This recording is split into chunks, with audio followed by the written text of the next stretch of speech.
All right, people have asked what the metrics are for the March Magic contest that we're participating in Magic School. And the short answer is, I don't know. We know it's based on student usage. How will they compare larger school districts, smaller school districts? Don't really know. For instance, in the first week, we were up against a school district that had 16,000 more students, and we still managed to pull off a victory.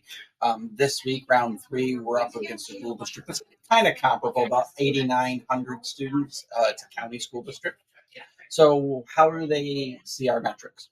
So we do have, as a district, you guys don't have access to it, a data panel that gives us a lot of information. So I've set it to the previous week, and we can see that we've had 13,000 student generations last week alone with 1,600 student sessions. So it gives us a good idea of how often our students are using it.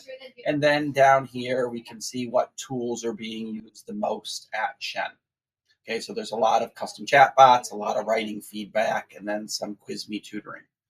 Okay, so that's our dashboard on the student side in Magic School, so we can see that. You do also have a little bit more information available to you as an individual teacher about how your students are using your rooms, and I will show you that in the redesigned Magic Student panel in a few minutes.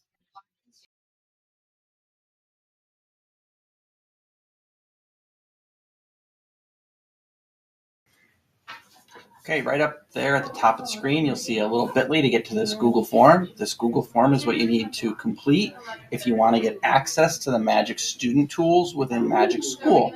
So about 25% of our teachers right now have access to the Magic student tools. And what they did to get access is this 3-step process. They completed a short 20-minute lesson with their students on the ethical and responsible use of AI. And we've got a 3-5 and a 6-12 sample lesson with all the materials, and you can modify for your grade level so it's appropriate. Then we have a video that you can watch to learn how to use Magic Student, but that's going to actually be in this video a little bit further along because Magic School just revamped it. And then the third step is you send a letter home to parents, parent communication, whether it's a physical letter or a SIS message. And we have a 3-5 and a 6-12 sample there, which again you can modify for appropriate use for yours. It's basically just telling the parents you're going to be using AI with the students in class. Then you submit this form in your name, and it takes about 1 to 5 business days for us to have Magic School go in and enable it for you. So that's how you can complete the process to get Magic student access within Magic School for yourself.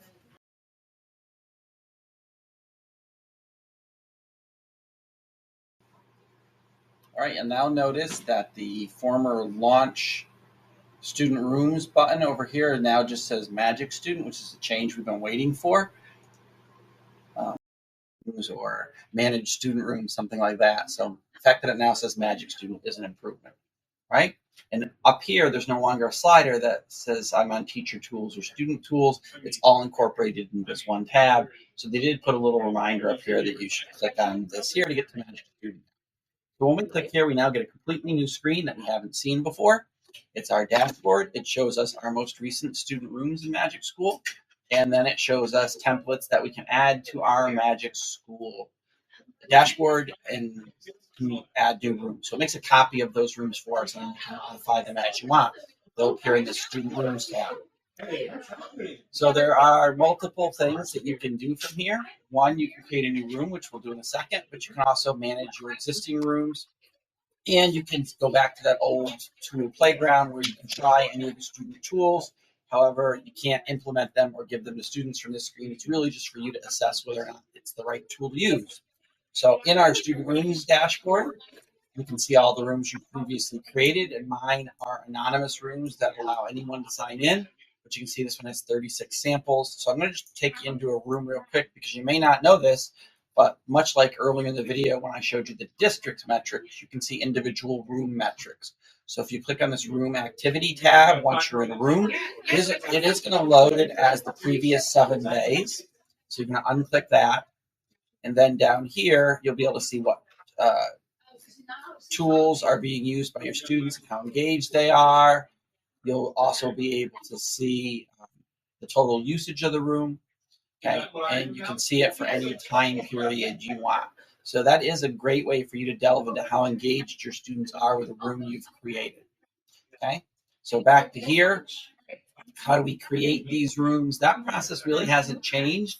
It's up here now. It's called create new rooms. Luckily, they've ditched that whole launch analogy.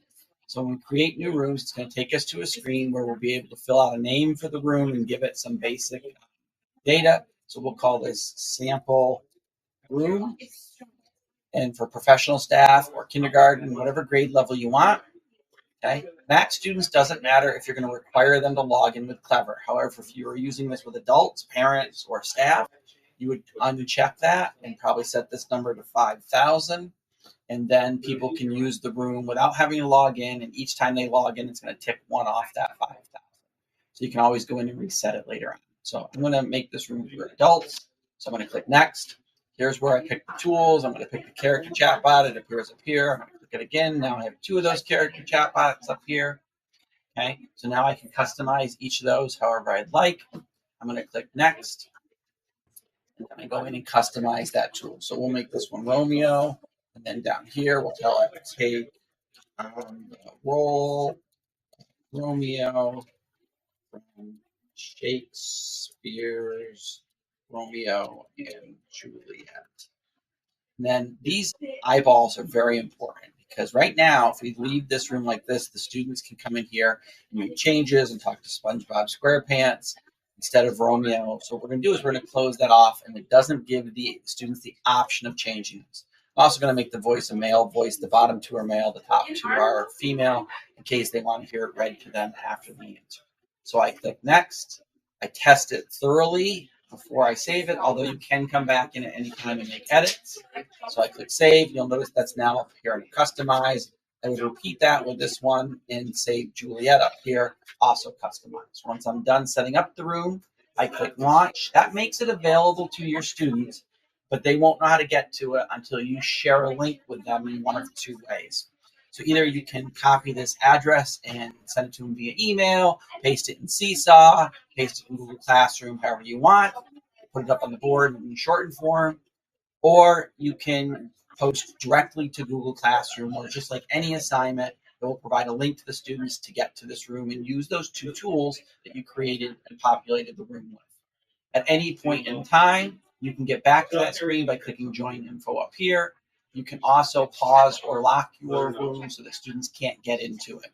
Okay, so you can create the room ahead of time, lock it, they can't get into it, unlock it when you want them to use it, relock it after they're done. You have complete control of what student tools they get to, how they and when they use them, and then you can see all of the information they put in the tools at a later date. It records everything for you, and you can basically see every prompt they type in and every response the AI gives.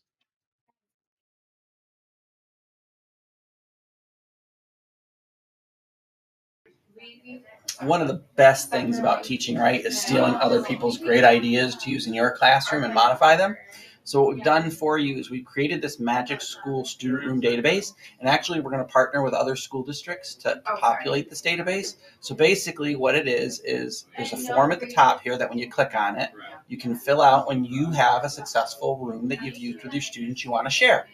And the last step in it is setting a sharing link in the Magic School template, and the instructions for that are right here. So you just have to go to share template, make it public, and then copy the link, and then paste that link in this box here. And what that will do is it will populate a awesome table here that you can sort through by grade, subject, purpose of the room, and then you can see all the details about the rooms right here that have been entered by people all over our district and soon other districts.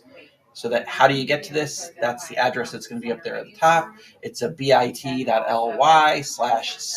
for Capital District, MS for Magic Schools Rooms. Okay, so I'll put that link up above for you. So go ahead and check this out, and then just click on any one of these blue links to add this room to your Magic School student dashboard.